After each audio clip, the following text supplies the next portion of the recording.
That and besides, it would still be all right.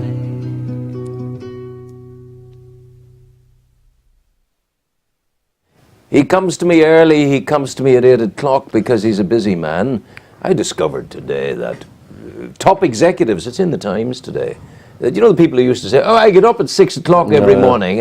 No. Now the top executives, they get up at 4:30. Guess who else gets up at 4:30? You're looking at him, I tell you. This, of course, is Raymond McCabe, my antique person. Oh, no, you're not an antique person. I once got into trouble. I remember telling you for referring to beautiful older women as being antique girls. Yeah. Didn't work. Halfway there. Yeah, it didn't like it. So I apologized and stopped digging the hole I was in. So Raymond's family came here a long time ago, 5 generations ago. Your great-grandfather into Newry. You came up the road from Belfast. Were you in business in Belfast? Was the family in business in Belfast? Yeah, I actually come across some old invoice books or invoice sheets, and there was Paddy McCabe Smithfield Market. Down beside Joe Kavanagh and the like. That's correct. My goodness. Cabinet maker. And new and second-hand wares and goods. My goodness. And was he the progenitor of the whole line? Was he the man who made it all happen? I've a photograph of him standing in them days. Men wore bowler hats. My goodness. And that's all I'll have to actually ask if my father and a few aunts around. Yeah, there are some men nowadays who still wear bowler hats, of course. There are, yeah. Very fashionable. Very fashionable. At a certain time of the year. Yes. Yeah. But the Belfast bowler hat was associated with business. Smithfield Market was associated with business. Yeah. But may business not have been that good in Belfast? What possessed them to come out to Newry? I think there was a need in rural areas for goods. Yeah. And they came originally to Newry Market. Because I don't know if I told you the story that they would come on a Thursday, leave their goods with a tarpaulin cover over to the Saturday. Yeah. And leave their goods in to the next Thursday, because you hadn't the transport that we have today. And it was safe to leave it there with a tarpaulin over it. Apparently so. They've done the same in Newton, Hamilton as well. Yeah. Do you remember the markets that I grew up around? And your father was down the we used to call it down the forge. That's what we call it. Down the old yard, yeah. The yard. Yeah. That just came back to me there because we always called it down the forge. And why was that? Well, there was a forge down the old yard, and there was a building my father built. And when you think back, there was a potbelly stove in the middle. That was the building at the bottom of the yard. At the bottom of the yard, yeah. There was a tar roof. My goodness. With the pipe going out. Health and safety didn't come into it. It sounds more and more like my little boat that I lived on for a few years with the potbelly stove and all of that. But it worked. It did the business. But I always remember going in there. You got, as a child, the memories that stay with you from childhood are enormous. I remember going in there and the smell of the polish, the beeswax and all of that kind of thing. Yeah. And there was books and furniture and fur coats, everything. Everything. As a child, I can remember the excitement of a lorry coming in from Scotland and not carrying a chair into the yard, but not being able to sit it down. Ask my grandfather, where do you want this? Hang on a minute, take it back out. I've just sold it. Before you even got it on the concrete. Yeah. Back out. I also remember you went down the entry into the yard. McParlin's lived on one side of it, and Devlin's. Mrs. Devlin. Mrs. Devlin was next door to it. Yeah, I can't remember. Maybe not McParlin's, no. Patterson's. Patterson's were there for a time too. Jackie Patterson? Yeah, not Jackie. No, it was another Patterson. The Pattersons, I think, who founded a steel in business in Newry. Correct. That might have been the person. But down that yard, down the entry, across the cobblestones, down the entry, and the place we talked about, the low building at the back of the yard. Yeah. It was long and low, but to the left as you went down, as I recall, that was a storage area in the open air for more durable produce. Is that right? It would have been.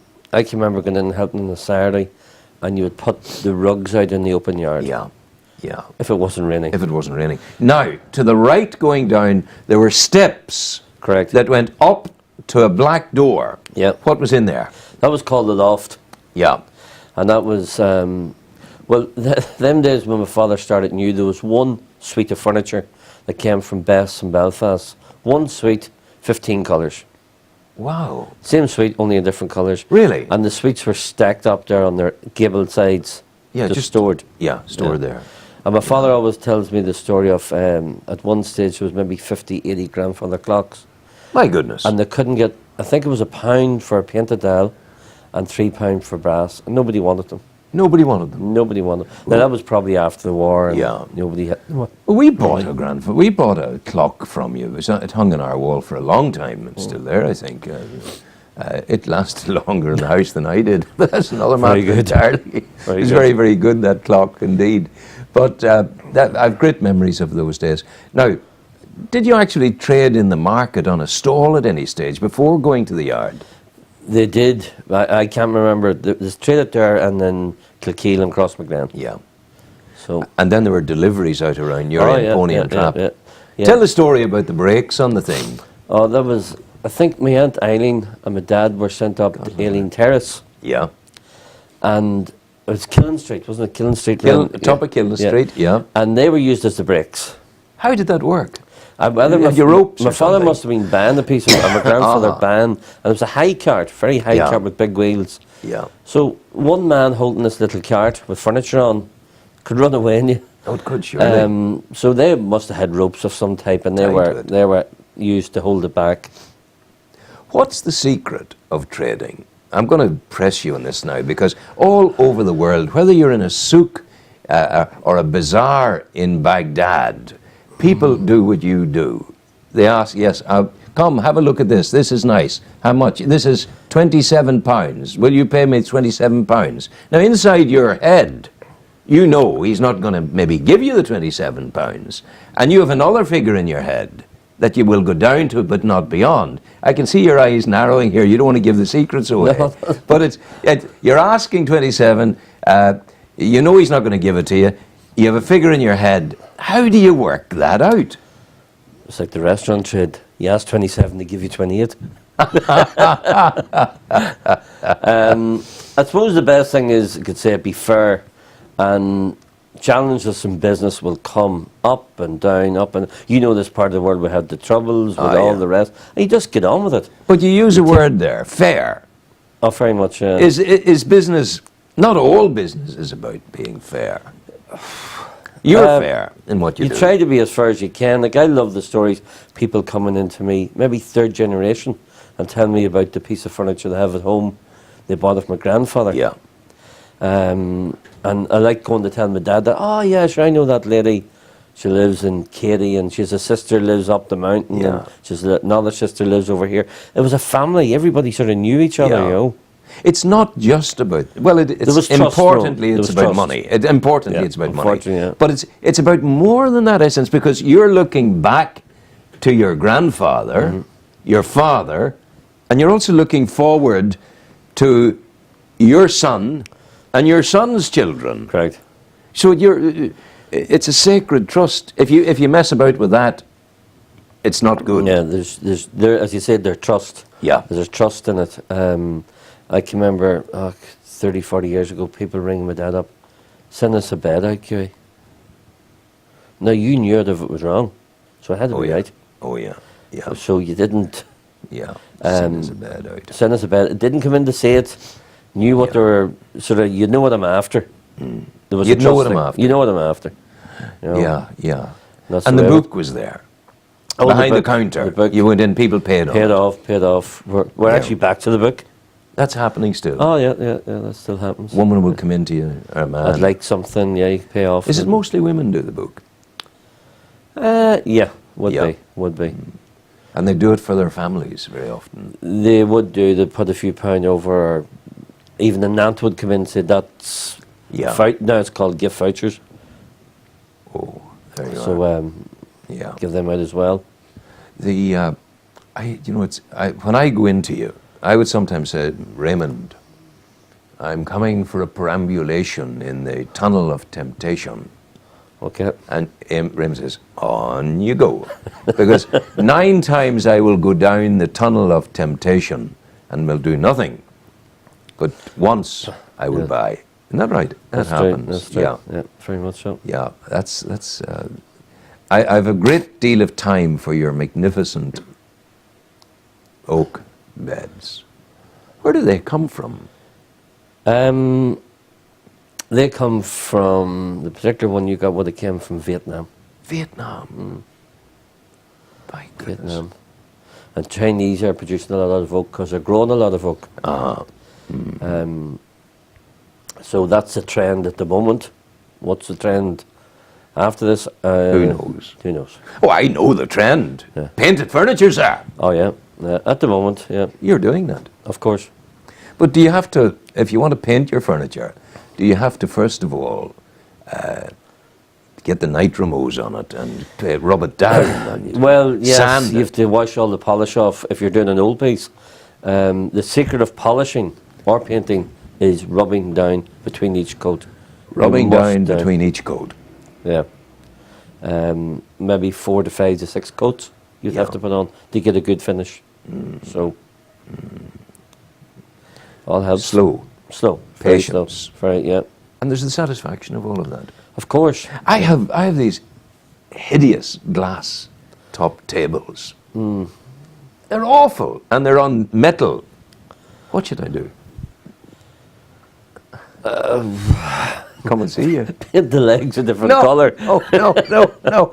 I want wood. I love solid wood. Whether it be my oak bed or a table that's made out of oak. I once got, the table that I left behind me in my last house in Ash Grove, bequeathed to the entirety of my family. There was one Sunday morning, a long, long time ago, I was down walking at the Victoria Lock before it was refurbished and mechanised. I saw this huge, absolutely huge log lying, floating in the water. It was about 10 feet long, Right. about 18 inches by 18 inches. Yeah. I said, my God. Went up and got my brother-in-law, Dennis Meehan, and another brother-in-law and a brother, and we went down in the car. And I went down into the lock and put a rope on it. Right. Got the rope on it, back and front. Right. Now, the front rope was going to do the original work. Yes. But the back rope was going to finalise the job when we got it up to a... You know where I'm coming from? Yeah. Onto the back of the car and drove the car out and got the log out of the lock chamber. Okay. Took it up to another brother-in-law's barn in the country. Okay. Left it standing up in the straw for 2 years. Okay. And then built it into a table. Very good. And it's the most magnificent table ever you saw. I like that sort of table, you know. Yeah. But the table I don't like is kind of, unless I was at a certain kind of feeling grand or something, I'd rather have the kitchen table, you know, the raw, the rough, where you can see the grooves boards that have been scrubbed over the year. You don't do those. Oh, we do, yeah. Oh, do you? Do them, yeah. Have you got one of those? We'd have more than one, yeah, with a few. I must come and see you. Of course. This could do the trick. I'm thinking temptation here again. So listen, we're going to come out and see you. Okay, and that's great. we'll actually see restoration occurring. Yeah, you will. That will be good to do. Yeah. So I'm going to let you go now. Okay. And we're not going to go to I'm going to finish. We'll finish the news hub now. No, I won't. We'll go to music and then I'll come back to the news hub, right? But listen, Raymond McCabe of McCabe's on the Belfast Road. Thank you very, very much indeed. You go well. Take care. Music.